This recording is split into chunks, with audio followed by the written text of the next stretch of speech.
एक महाराज हिरण्याक्ष नाम का एक महाराज राक्षस था, दैत्य, जो महाराज बहुत उसने उत्पात मचाया। भगवान ने उसका महाराज वध किया। 12 विष्णु भगवान विष्णु ने 12 भगवान का अवतार लिया और हिरण्याक्ष का वध किया। और जो महाराज वह भूमि को रसातल में रखा था उसे छुड़ाकर उसके महाराज की स्थापना की। उसके बाद महाराज हिरण्याक्ष का एक महाराज भाई था जिसका नाम महाराज हिरण्यकश्यप था। अब भाई किसी के भाई को मार दो, वह विचार करेगा मैं भगवान से बदला जरूर अब लूंगा। तो भाई उसने भी विचार किया, देखो थोड़ी वैल्यू नहीं की, कम कर दो थोड़ी। तो उसने मतलब कहा कि मैं भगवान से बदला जरूर लूंगा। अब भाई देखो इंसान तो है नहीं कि वह किसी को मार दो, भाई मर्डर कर दिया है तुम भी भाई मर्डर कर दो, चल जाएगा, कोई बात नहीं है। अब हर कोई भगवान से बदला नहीं ले पाएगा महाराज। तो उसने महाराज तपस्या प्रारंभ कर दी। तपस्या जब महाराज प्रारंभ कर दी तो वह तपस्या किसकी कर रहा था? भगवान ब्रह्मा की। ब्रह्मा जी की महाराज तपस्या इतनी उसने प्रारंभ कर दी, उसका शरीर महाराज बिल्कुल सूखने लगा। और वो नहीं बामी होती, बामी की मट्टी आप लोगों ने देखी होगी, वो भी महाराज शरीर में जमने लगी। इतनी महाराज वे तपस्या कर रहा था। बहुत दिन महाराज तपस्या की। उसके बाद ब्रह्मा जी प्रसन्न हो गए। जब महाराज ब्रह्मा जी प्रसन्न हो गए तो कहा हिरण्याकश्यप तो वरदान जो मांगना चाहता हो वह तो वरदान मांग ले। तो हिरण्याकश्यप ने कहा प्रभु मुझे आप अमर कर दीजिए। अब ब्रह्मा जी ने कहा भाई हम खुद ही अमर नहीं है तो तुम्हें कहां से अमर कर दें। देखो भाई खुद को कार्य करना आना चाहिए, तब आप दूसरे से करवा सकते या करने को बताओगे। अब जब ब्रह्मा जी ही नहीं अमर है तो हिरण्याकश्यप वरदान कहां से दे दे अमर का। हिरण्याकश्यप ने कहा जाइए। हिरण्याकश्यप ने ब्रह्मा जी से कहा कि जाइए मुझे ये वरदान नहीं चाहिए। ब्रह्मा जी विचार करने लगे कि वैसे भी हमारी पूजा कोई नहीं करता, बता नहीं कहां से एक भक्त बना है। आपने महाराज भक्त बहुत देखे होंगे,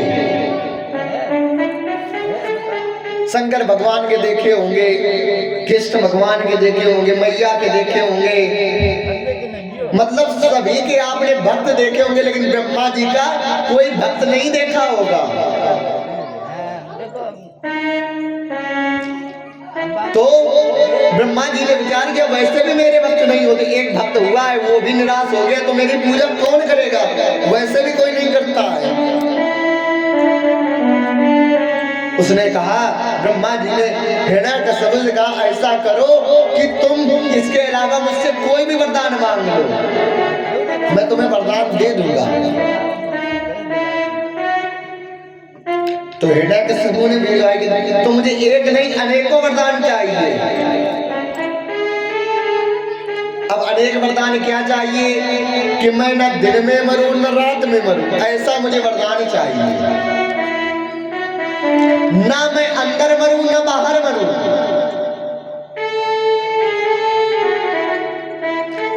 आपके बनाए हुए मैं 12 महीनों में भी ना मरूं,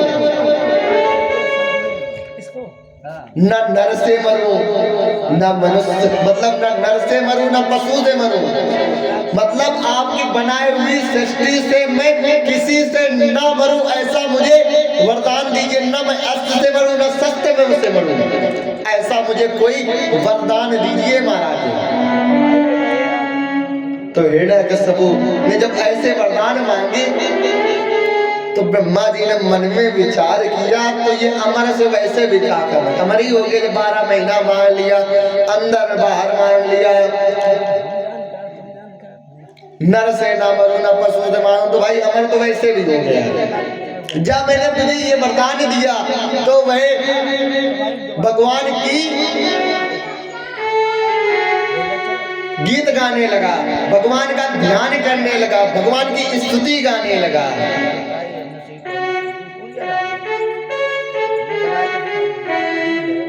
उसके बाद स्तुति गाई, फिर अपने राज्य में, पूरे राज्य में महाराज हल्ला मचवा दिया, शोर मचवा दिया कि अब ना कहीं पूजा होगी, ना ही कहीं यज्ञ होगा, ना कहीं दान होगा, ना कोई धर्म का कार्य होगा। अगर सिर्फ होगी तो हिरण्यकश्यपु की पूजा होगी और इसके अलावा कुछ नहीं होगा महाराज। तो अब जब ऐसा महाराज शोर मचवा दिया, सब महाराज भयभीत हो गए, सब भाई बात मान गए। लेकिन एक भगवान का ऐसा भक्त हुआ, सब मान गए, लेकिन वह उसने भगवान की भक्ति नहीं छोड़ी। कैसा भक्त था महाराज? एक नदी की तरह था महाराज। नदी का मतलब क्या है महाराज? नदी का कार्य है बहना, उसमें चाहे आप पत्थर लगाओ या कुछ भी लगाओ, नदी का पानी महाराज रुकने वाला नहीं है, उसका कार्य क्या है? बहना। उसी प्रकार से एक भगवान के भक्त काम है भगवान की भक्ति करना।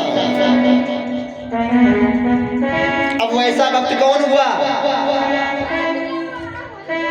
श्री नारद जी महाराज धर्मराज युधिष्ठिर से कहते हैं कि हिरण्यकश्यपु की पत्नी का नाम है कयादु। कयादु के बड़े विलक्षण महाराज 4 पुत्र हुए हैं। ऐसा श्रीमद् भागवत महापुराण में वर्णन है, लेकिन शिव महापुराण में 5 पुत्रों का वर्णन बताया गया है। सबसे छोटे पुत्र का नाम है महाराज भक्त प्रहलाद। कैसा भक्त है महाराज? ऐसा भक्त है कि उसे खेलने कूदने में, पढ़ने में मन ही नहीं लगता महाराज। अब ऐसा भाई कौन सा भक्त हो गया? 5 साल का, लगभग पूरा भी नहीं हुआ था, 5 साल का पुत्र न खेलने में न कूदने में किसी मन नहीं लगता का है मन? भगवान की भक्ति में मन लगता, इसके अलावा किसी और में मन नहीं लगता महाराज।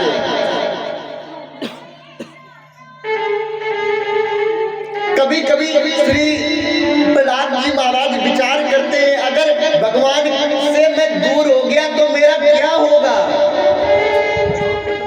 इतनी महाराज ने भक्ति प्यारी है, विचार कर रहे हैं मेरा क्या होगा भगवान के बिना, मैं कैसे रहूंगा? समझिए एक 5 वर्ष का बालक क्या विचार कर रहा है कि मैं भगवान के बिना कैसे रहूंगा। आजकल के महाराज कलयुग के बच्चों के बारे में क्या बताएं? वो तो एक 5 साल का बालक था, उसे भगवान की भक्ति करना आ गया। मुझे बात ये कहने में बड़ा बेकार लग रही महाराज, यहाँ के मैंने ऐसे देखा कि कल मैंने कुछ गाने सुने यहाँ के,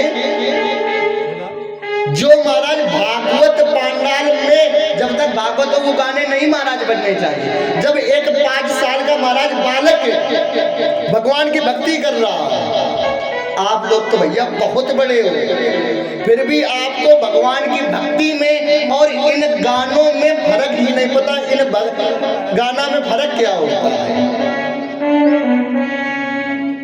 कथा का महाराज मतलब ये है कि ऐसा नहीं होना चाहिए कि मतलब कोई भी गाना बजना चाहिए।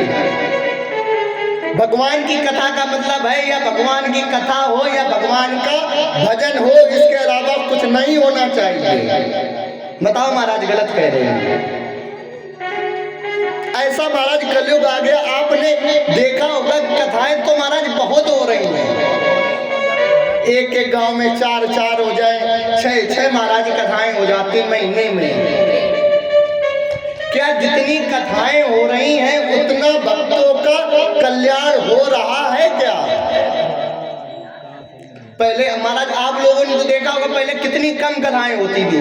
50 साल हो जाए, 50 साल या 10 साल 5 साल में एक आध गधा 50 किलोमीटर में कथाएं होती थी महाराज। अब क्या महाराज महीने में हफ्ते में कब कथा हो जाए, दो कब गांव में ही कथा हो जाए। लेकिन पहले कथाएं जरूर कम होती थी लेकिन भक्तों का कल्याण बहुत जल्दी हो जाता था। क्या प्रहलाद जी कोई और थे? वो भी हम लोगों की तरह एक इंसान ही थे ना। वो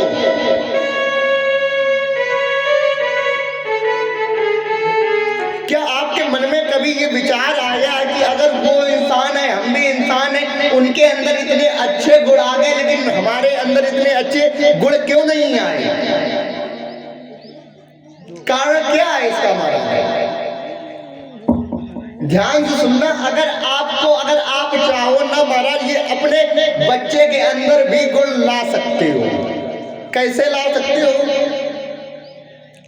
जब माता गर्भवती हो तब भगवान की कथा सुननी चाहिए, भगवत भजन करना चाहिए, भगवान का कीर्तन करना चाहिए, भगवान का नाम लेना चाहिए। कहने का महाराज तात्पर्य ये है कि ये जो 9 महीने में जैसा आप कार्य करेंगे वैसा ही आपका बालक बनेगा। अब भाई विचार करने वाली बात है कि आप अच्छे कार्य करोगे या बुरे कार्य करोगे, ये आपके ऊपर डिपेंड करता है। जैसे आप कार्य करोगे वैसे ही आपका बालक महाराज बनेगा। जब महाराज प्रहलाद जी महाराज माता कयादू की गर्भ में थे ना, तब श्री नारद जी महाराज ने पूरी श्रीमद् भागवत माता कयादू को श्रवण करा दी थी। तो उन्हें महाराज पढ़ाई लिखाई में कोई मन नहीं लगता था। मन काहे में लगता था? जो श्री नारद जी महाराज ने उनके माता के गर्भ में थे जो श्रवण कराया था। श्रवण क्या कराया था? भगवान की भक्ति करना, भगवान की कथा श्रवण करना। ये जो संसार है ना, ये सब महाराज मोह माया है। क्योंकि महाराज संसार से कुछ नहीं जाने वाला है, सिर्फ आपके साथ जाएगा भगवान नाम, भगवान संकीर्तन, दान पुण्य। इसके पहले आप चाहे बच्चे पैदा कर लो या खूब संपत्ति इकट्ठा कर लो, कुछ नहीं महाराज साथ जाने वाला है। साथ में सिर्फ आपके दान भगवत भजन ही साथ जाएगा। अगर आप एक बार भी राधे राधे कहोगे ना, ये भी वहां लिखा जाएगा कि आपने इतने बार आपने इतना भजन किया है महाराज। जब महाराज एक छोटे से बालक 5 वर्ष की अवस्था में भगवान की भक्ति आ गई, क्या आपको 20 साल में या 30 वर्ष में नहीं आ सकती है? वो भी बालक थे, वो भी चाहते ऐसे कल की गानों की तरह वो भी बजवा लेते, वो भी नृत्य करते, लेकिन उन्हें क्या, जब भगवान की भक्ति करते थे उसमें वे नृत्य करते थे महाराज। उसके बाद महाराज धीरे धीरे जब वह 5 वर्ष के महाराज पूर्ण हो गए, तब उन्हें गुरुकुल महाराज भेजा गया। संडा मार के गुरु जी को बुलाया गया। उन्हें कहा कि अब वो विद्यालय का नाम क्या था महाराज? दानव वेद विद्यालय, नहीं दानव विद्यालय सिर्फ नाम था। वहां पर सिर्फ दानवों के बच्चों के ही पढ़ाई जाती थी। अब पढ़ाई क्या पढ़ाई जाती थी वहां पे? कि माताएं बहनों को परेशान कैसे किया जाता, जीवों को मारा कैसे जाता है। क्या विद्यालय इसीलिए होता है कि ये शिक्षा ग्रहण कराई जाए। विद्यालय का मतलब है जहाँ पर विद्या अध्ययन कराई जाए, उसे हम विद्यालय कहते हैं महाराज। हिरण्याकश्यपु ने संडामार्ग गुरु जी को बुलाया और कहा ये मेरा बालक है, इसे अपने स्कूल में ले जाओ और पढ़ाना जाता है। वो स्कूल में ले गए, बढ़िया तरीके से पढ़ाने लगे, लेकिन प्रहलाद जी को कुछ नहीं समझ में आता था पढ़ाई लिखाई। उन्हें सिर्फ भगवान, भगवत भजन, भगवत कीर्तन, भगवान का नाम लेना, इसके अलावा उन्हें कुछ नहीं आता था महाराज। धीरे धीरे महाराज समय व्यतीत हुआ। एक दिन की महाराज बात है कि वह खेल रहे थे, उसी समय उनके पिताजी का आना हुआ। तो बच्चों से कहा कि जाओ प्रहलाद जी को बुला लाओ। प्रहलाद जी को बुलाया, गोद में बैठाला, बड़े प्यार से महाराज पूछने लगे, हे प्रहलाद जी, आपने यहाँ पर इतने दिनों में क्या पढ़ा है, क्या सीखा है? जो सीखा हो, जो पढ़ा हो, वह तुम हमें, जो तुम्हें अच्छा लगता हो, जो तुम्हें अच्छा लगता हो वह हमें सुना दो कि हमें भी तो पता पड़े भाई तुम क्या पढ़ रहे हो। गए बढ़िया तरीके से उन्होंने बताया, प्रहलाद जी ने, ये जो संसार है ना, ये संसार सब मोह माया है। अगर जिंदगी में, जीवन में कुछ करना है तो भगवान नाम लो, हरि शरणम हरि शरणम हरि शरणम। चाचा तो हमारे चाचा जी तो चले गए, जिस प्रकार से चाचा जी हमारे चले गए ना, उसी प्रकार से हम लोग भी एक दिन को चले जाएंगे। अगर साथ में कुछ जाएगा, भगवत भजन जाएगा। अब भाई हिरण्याकश्यप को और ज्यादा क्रोध आ गया, क्योंकि ये हमारे शत्रु का नाम ले रहा है। उन्होंने उठा के फेंक दिया। संडामार्ग गुरु जी को बुलाया। संडामार्ग सुनता है, कहाँ है? वो आए, जी सरकार बताइए क्या समस्या हो गई? गुरु जी, ये तुमने मेरे बालक को क्या सिखाया है? इसीलिए मैंने तुम्हारे स्कूल में भेजा था कि तुम मेरे शत्रु का नाम लेना इसे सिखा दो। तो कहा है राजन, ये मैंने नहीं सिखाया है, ये तो पहले से ही सीखे थे। जो मैं इन्हें पढ़ाता हूँ वह इन्हें कुछ समझ में ही नहीं आता है, क्या करूं मैं? बताया फिर, कहीं लगता है कि कहीं विष्णु का दूध तो नहीं आ गया है, शायद मेरे बालक को परेशान करता हो, वही सिखाता हो, इसी कारण ये बोलने लगा हो। ऐसा तो नहीं है महाराज। ऐसा करो, कुछ इस बच्चे पर आप थोड़ा ज्यादा ध्यान रखा करो। ऐसा कहा। उसके बाद हिरण्याकश्यप वहां से चल दिया। धीरे धीरे महाराज फिर पढ़ाई करने लगे।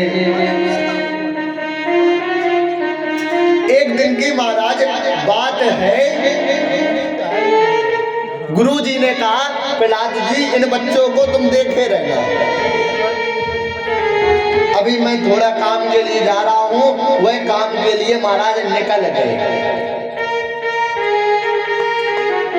जब वह काम के लिए निकल गए और जो बाकी के बच्चे थे ना, सब बच्चे खेल रहे थे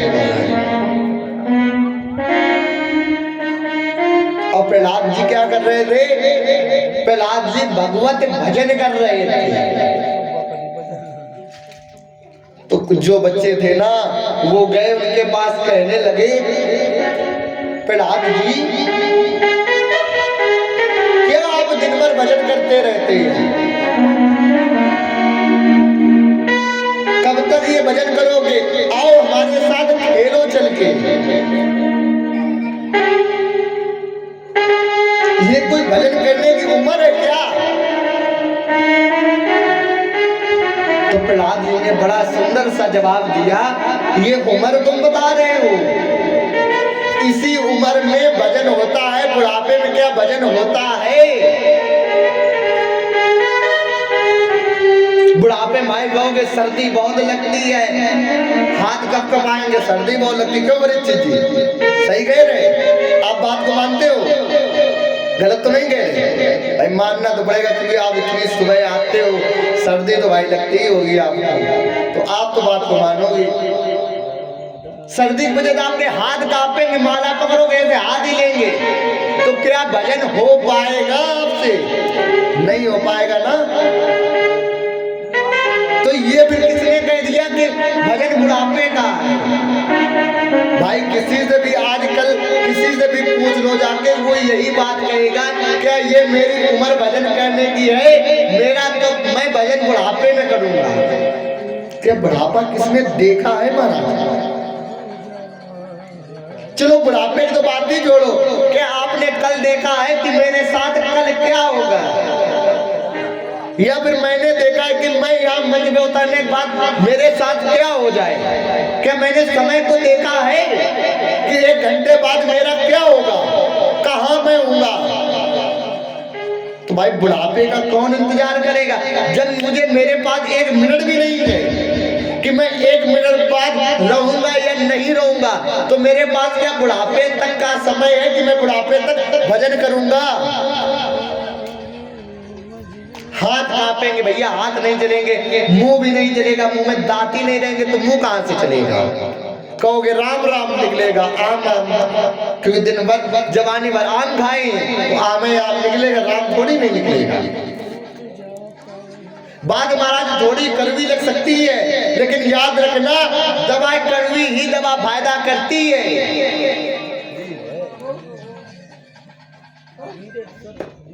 तो महाराज कहने का तात्पर्य, कोई समय किसी ने देखा नहीं, जो समय आपको मिला है इस समय का दुरुपयोग न करें।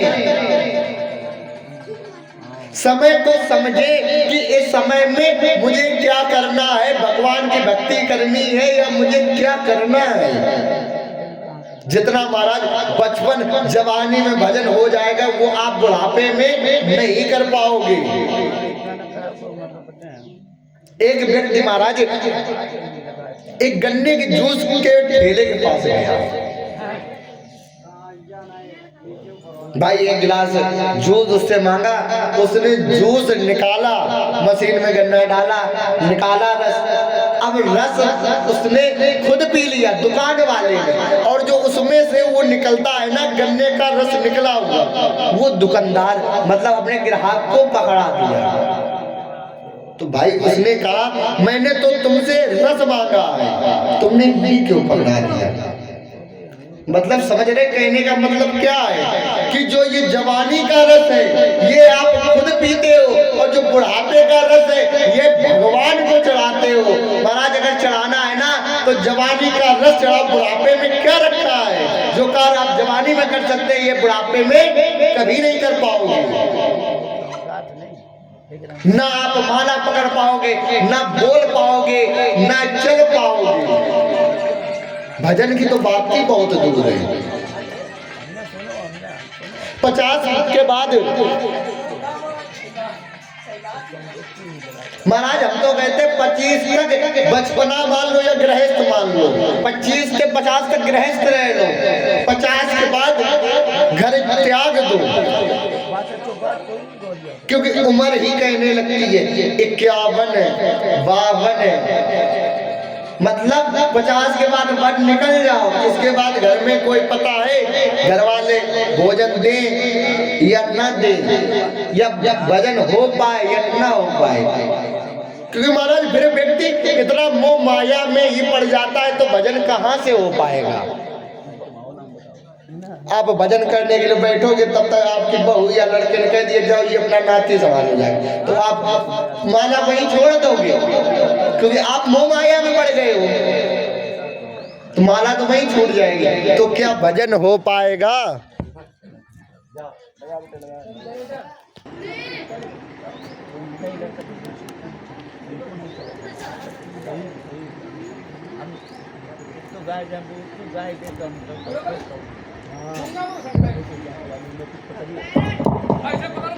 बोली गोविंद भगवान की।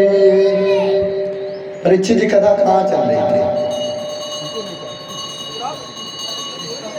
क्या बात है, सच में सब लोग कहते हैं आपके बारे में, यही लोग बता रहे थे।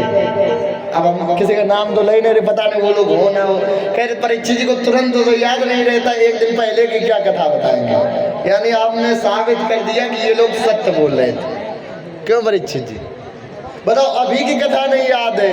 लगता आप मनते नहीं, सुनाते मतलब कहते हो कि तुम चिल्लाए रहो, हम सुन रहे तो सुन रहे, ठीक है, नहीं तो नहीं है, मतलब हम बक रहे हैं, ऐसे कोई मतलब नहीं है आपको। तो कुछ तो बताओ परीक्षित जी, याद आप भी रखा करो, शायद हम भूल जाएं। हम नहीं भूलेंगे तो आप क्यों भूल जाते हो? बोलो राधे राधे। देखो छोटे छोटे बच्चे बोले, लेकिन आप लोग नहीं बोल रहे, इसीलिए कहते हैं ये बच्चों या जवानी का है समय भजन करने का। अब बताओ आवाज ही नहीं निकल रही, तेजी से आप लोग बोलो राधे राधे। नहीं आवाज आ रही, बोलिए गोविंद भगवान की। चलो धीरे धीरे आवाज निकल जाएगी, 7 दिन तक थोड़ी थोड़ी आवाज बढ़ाओगे फिर भी बढ़ जाएगी। 5वां दिन आज हो ही गया है। तो उन्होंने कहा ये देखो भजन करने का कोई समय नहीं है, खेल खेलो ये मेरे साथ। तो कहा कि तुम जो खेल खेल रहे हो ना, ये खेल में एक जीतेगा एक हारेगा, लेकिन भगवान के खेल में न कोई जीतता है न कोई हारता है।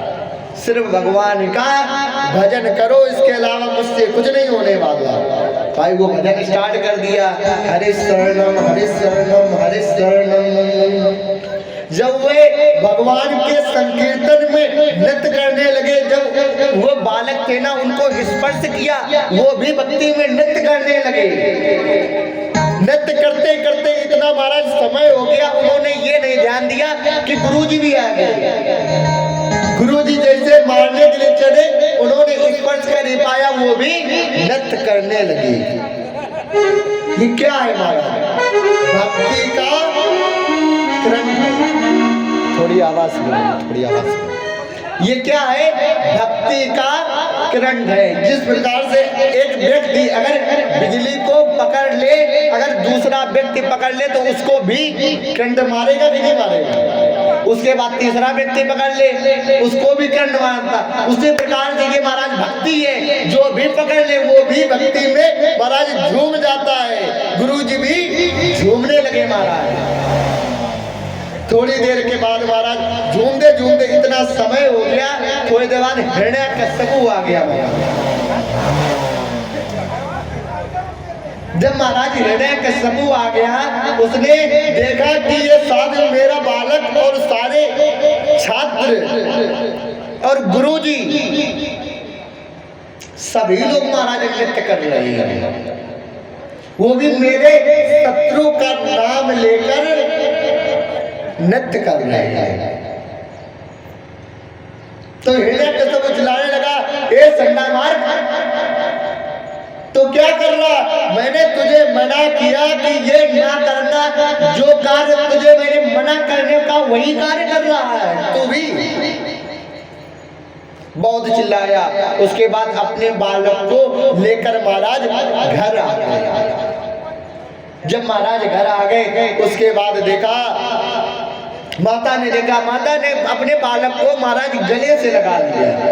उसके बाद बढ़िया स्नान कराया, वस्त्र पहनाए, आभूषण पहनाए, तैयार किया और तैयार करके सभा में लेकर आए। जिस प्रकार से महाराज पिछली बार हिरण्यकश्यप ने अपने बालक से प्रश्न किया था ना, उसी प्रकार से अपने बालक को गोद में बैठा कर बड़े प्यार से पूछा, बालक तुमने क्या सीखा है, तुमने क्या पढ़ा, जो तुम्हें अच्छा लगे वह हमें सुना दो। तो प्रहलाद जी कहते हैं, क्या कहते हैं? श्रवणम कीर्तनम विष्णु स्मरणं पाद सेवनम् अर्चनं वन्दनं दास्यं सख्यमात्मनिवेदनम्।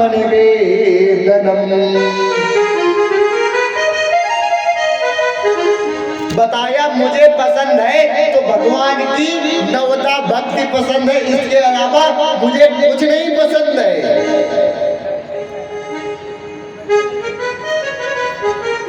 नवदा भक्ति कौन सी है महाराज? श्रवणम कीर्तनम, श्रवणम श्रवण करना, कीर्तनम कीर्तन करना, विष्णु स्मरणम भगवान को याद करना, पाद सेवनम पैरों की सेवा करना। इसी प्रकार से महाराज नव भक्ति बताई गई है। मुझे ये पसंद है, इसके अलावा मुझे कुछ नहीं पसंद है।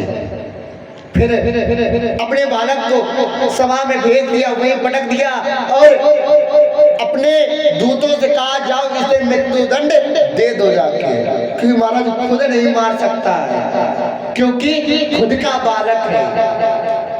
कौन ऐसा महाराज पिता होगा जो अपने बालक को खुद मार दे? लेकिन उसकी मजबूरी थी मरवाना, तो वह खुद नहीं मारना चाहता था, अपने दूतों से मरवा देना चाहता था। उसके दूत उठा ले गए, पहाड़ों के पास ले गए और कहने लगे क्यों नहीं बलादी मानते हो, क्यों नहीं जिद छोड़ देते हो? अभी भी समय है, अपने पिताजी का नाम लेना प्रारंभ कर दो।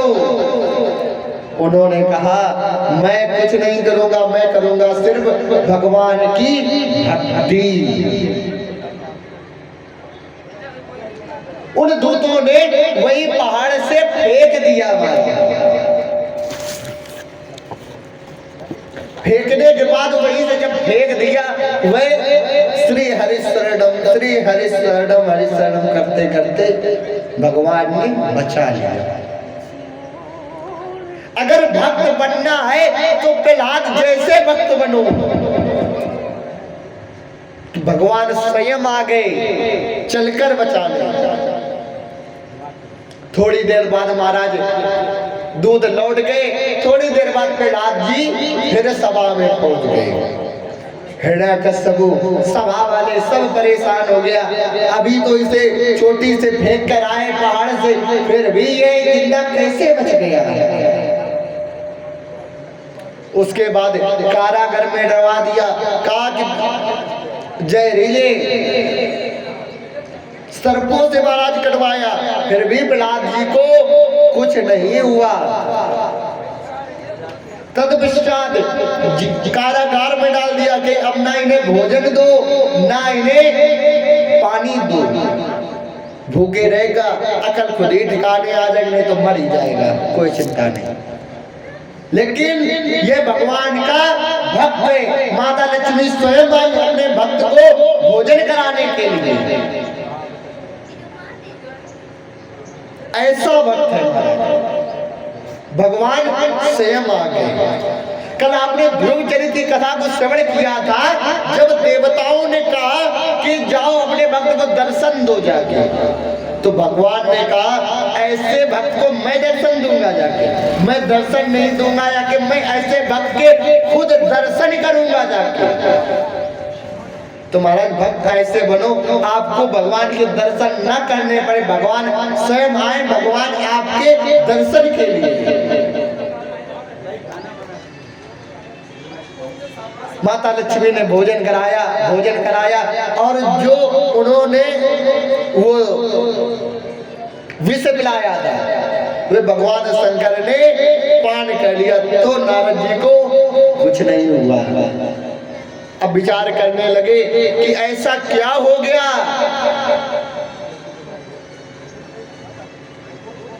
कि इतने करवाने के बाद प्रहलाद को कुछ नहीं हुआ, कहीं वाकई में तो भगवान नहीं है। उसके बाद थोड़ी देर बाद प्रहलाद जी की बुआ जी आ गई। कहने लगी भैया आप क्यों परेशान रहते, कोई समस्या हो तो मुझे बताओ। तो उन्होंने बताया कि प्रहलाद भैया का नाम लेता है, मतलब हमारे शत्रु का नाम लेता है, जिसको भैया ने मारा है उसका नाम लेता है। मानता नहीं, बहुत मरवाया फिर भी नहीं मरा, पता नहीं कहां से बच जाता है। तो उन्हें बताया कि मेरे पास एक चादर है जिससे मैं कभी जलती नहीं हूं, ब्रह्मा जी के द्वारा मुझे वरदान प्राप्त है। उसके बाद अग्नि जलवाई। कभी एक बात महाराज ध्यान रखना, अगर भगवान वरदान देंगे, अगर उसका आप गलत इस्तेमाल करोगे तो उल्टा आप ही के ऊपर हो जाएगा। उसके बाद अग्नि जलवाई, पहले बुआ बैठी, फिर उसके ऊपर प्रहलाद जी को बैठा दिया, अग्नि जलाई। और भगवान का जो प्रहलाद भक्त था वही हरिशरणम भगवान का संकीर्तन महाराज करने लगा। संकीर्तन करने के बाद अग्नि जलाई गई, वे इतने मगन हो गए, वो भगवान का संकीर्तन करने लगे और वह जो चादर थी वह हवा के कारण उड़कर प्रहलाद जी के ऊपर आ गई और बुआ का धुआं हो गया, बुआ जलकर फूक गई और प्रहलाद जी का कुछ नहीं हुआ। उसी समय सभी भक्त जितने लोग वहां पर थे खुशी के मारे झूम उठे, प्रहलाद जी बच गए, प्रहलाद जी बच गए। और जो राख थी उसी को उड़ाने लगे, उसी से रंग खेलने लगे। उसी दिन से हमारे यहाँ प्रथा बन गई, होली हम लोग खेलने लगे, होलिका का दहन हो गया।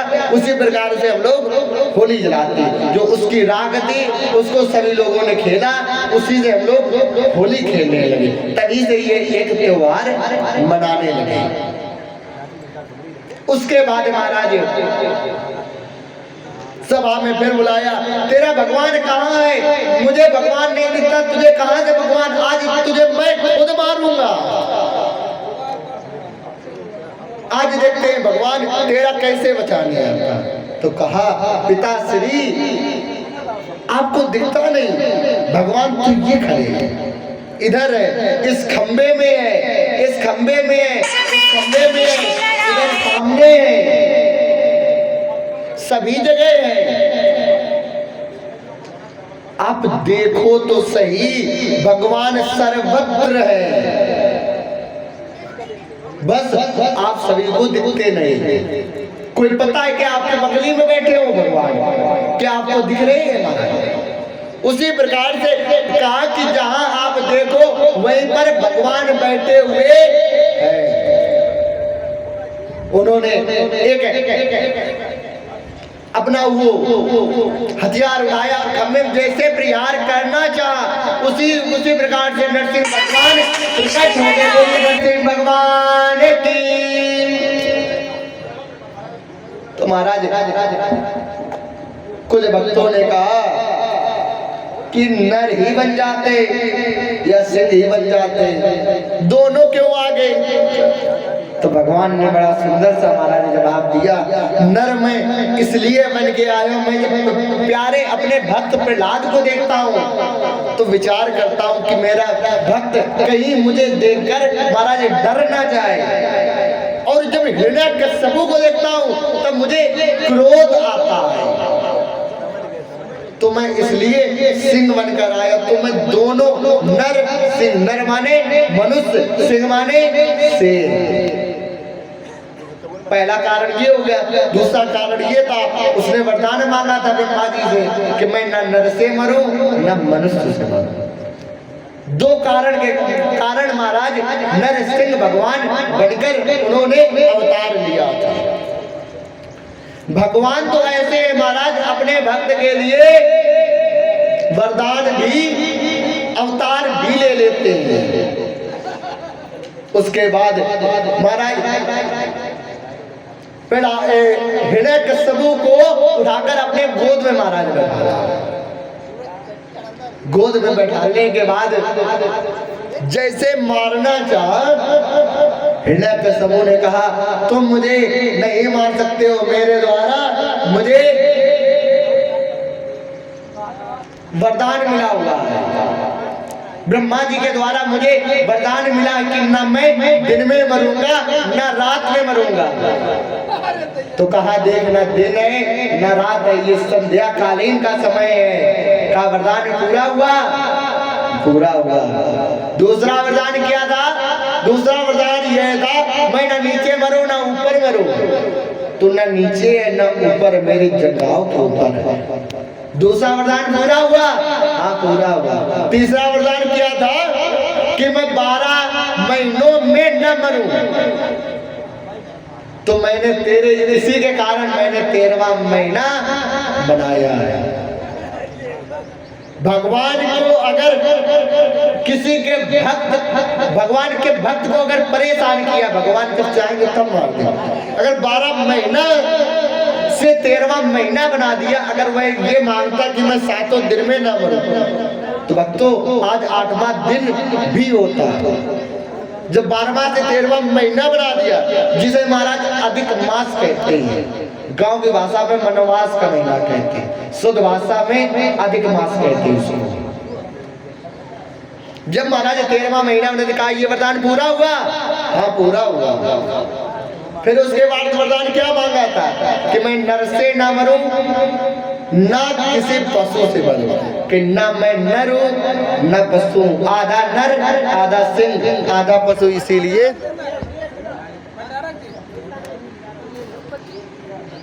याद है? ईमानदारी से बता रहे? चलो कोई बात नहीं। बोलो राधे राधे। अब तो काफी लोग बढ़ गए, अब तो बोल दो सभी लोग। बोलो राधे राधे। बोलो गोविंद भगवान की। जब महाराज ये वरदान पूरा हुआ तो बताया कि एक वरदान और था कि मैं ब्रह्मा जी की बनाए हुए किसी सृष्टि से न मरूं। तो भगवान ने कहा मैं खुद ब्रह्मा जी को बनाता हूँ, सृष्टि क्या है, मैं खुद बनाता हूँ। ये वरदान है। बहुत परेशान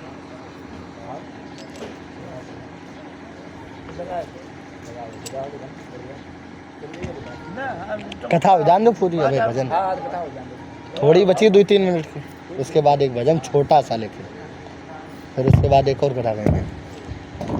श्री राधे बोलिए गोविंद भगवान की। तो बताया एक और वरदान रह गया हमारा कि ना मैं अस्त्र से मरूं ना शस्त्र से मरूं।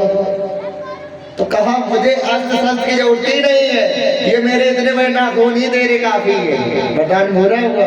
कहा वरदान पूरा हुआ। उसी प्रकार से भगवान ने अपने नाखूनों के द्वारा उसे चीर दिया, दोनों तरफ से वह 2 टुकड़ों में अलग हो गया। इसी प्रकार से हिरण्यकश्यप का महाराज वध हो गया।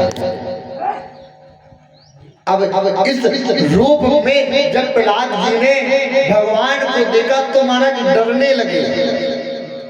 धीरे धीरे पास में गए, भगवान की स्तुति की। जब महाराज भगवान की स्तुति की उसके बाद फिर उसके बाद कहा कि तूने मेरे कारण बहुत कष्ट सहन किए, मुझे बहुत देरी हो गई, हे भक्त मुझे क्षमा करना। तो भक्त प्रहलाद से कहा कि तुम जो वरदान मांगना चाहते हो वो वरदान मांग लो। तो इसके बाद कहा मुझे वरदान कुछ नहीं चाहिए, मुझे एक सिर्फ वरदान चाहिए कि आज के बाद मेरे परिवार में किसी को आप मृत्यु दंड नहीं देंगे, बस इसके अलावा मुझे कोई वरदान नहीं चाहिए। एक पिता था जो अपने बेटे को मारना चाहता था, एक पुत्र है जो अपने पिता के बारे में भला चाहता है। ये क्या है? ये भगवान का भक्त है। बोले भक्त प्रहलाद की, बोले नरसिंह भगवान की। सब